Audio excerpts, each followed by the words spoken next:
Welcome to lesson number 5. In this lesson I will show you how to work with the layout rules. It's not going to be a heavy lesson, it's going to be very light, but very practical. In this lesson I will use an example. We are going to create a short investment form. If the investment type that the user is choosing will be real estate, then I will show the fields that are related to the real estate. If the user will select bonds as the investment type, then I will show different fields. Let's see how it works. First of all, I will go and I will click on the forms, and by now I really hope that you understand what I'm doing here, because we already did it a few times in the previous lessons. If you don't know what I'm talking about, check lesson number 1 and proceed with us. Please go to new form. I will give the form a name.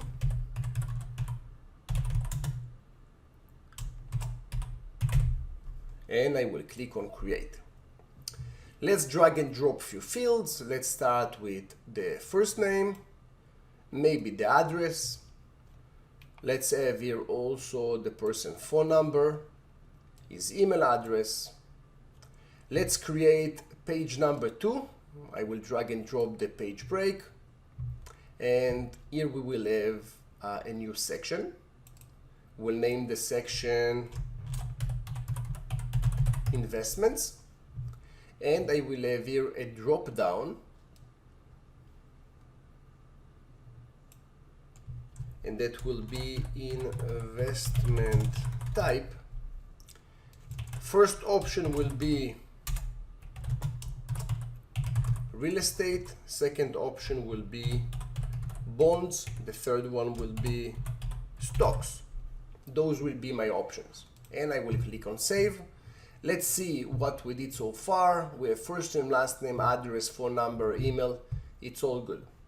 If I click on next, I can see my investment type, and as I told you before, if the investment type will be real estate, I will show different fields. If the investment type will be bonds, I will show also different fields. Okay, I will go here and I will drag and drop a few fields. Let's drag and drop the single line, and I will write here house address, and I will also drag and drop a currency field, and that will be house price. Now, if the user will select real estate, I will show both of the fields. If the user will select bonds, I like to show him something else. If he will select bonds, I will ask him, what is your bonds broker name? And that will be the question.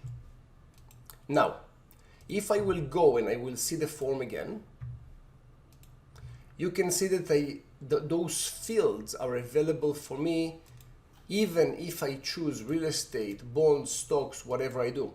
They're always there, but that's not what I'm trying to do.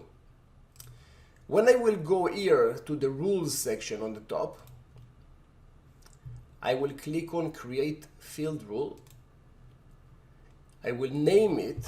Let's start with the first one, which will be investment type is real estate. The field type will be investment type, and if the investment type is real estate, then show the house address and also show the house price. You see? So first of all, I gave the section a name, this rule, I gave it a name. Then I set the condition when this rule will take place. And the rule will take place only if the investment type is real estate. Now, if it's real estate, then I want the system to show the house address and the house price. Just so you know, you have here a way to show grouped items and hide grouped items. Grouped item, basically, it's when you combine multiple fields together. Okay. In this example, we're just doing one, so there is no need to group anything. Now, I will click on Save. Let's go to the form. Let's see how it goes. You can see now that the real estate fields are not available anymore. If I will choose bonds or if I will choose stocks, you will not see them. But if I will choose real estate, then those fields will be available for me. Let's create another rule. Rule will be investment type is bonds.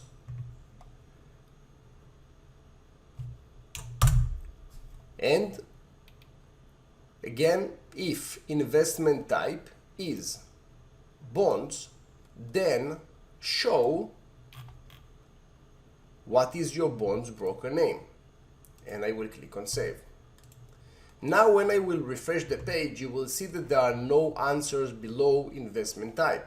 Only if I will select the right answer, then I will get the right fields. Now, based on the layout rules, you can see that you can control the way that your user is going to work with the form. That means that you can create one form, and this one form can answer multiple business issues, multiple business cases. Okay? So that was lesson number 5. In lesson number 6, I'm going to show you how to use the subforms. The subforms are crazy. It's very, very useful for lots of different business problems. So we are going to use the subforms in lesson number 6. Stay safe, and I will see you very soon. Bye-bye.